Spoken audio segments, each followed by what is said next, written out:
டாஸ்மாக் முறைகேடு புகார் தொடர்பான வழக்கில் அமலாக்கத்துறையின் விசாரணைக்கு இடைக்கால தடை விதித்து உச்சநீதிமன்றம் உத்தரவிட்டுள்ளது.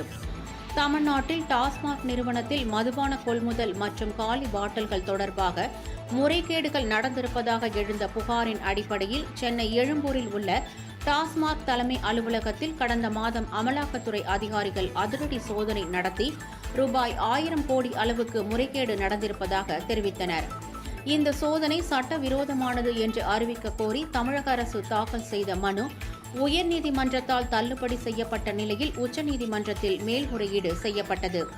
இந்த மனு தலைமை நீதிபதி PR கவாய் தலைமையிலான அமர்வு முன்பு இன்று விசாரணைக்கு வந்தது. அப்போது டாஸ்மாக் வழக்கில் அமலாக்கத்துறை வரம்பு மீறி நடக்கிறது என்றால் ஒட்டுமொத்த அரசு நிறுவனத்தையும் எப்படி நீங்கள் விசாரிக்க முயற்சிப்பீர்கள்?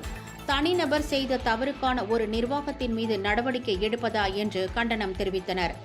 மேலும் டாஸ்மாக் முறைகேடு வழக்கில் அமலாக்கத்துறையின் மேல் நடவடிக்கைக்கு தடை விதித்து இந்த வழக்கின் அடுத்த கட்ட விசாரணையை ஜூலை மாதத்திற்கு ஒத்திவைத்து உத்தரவிட்டது.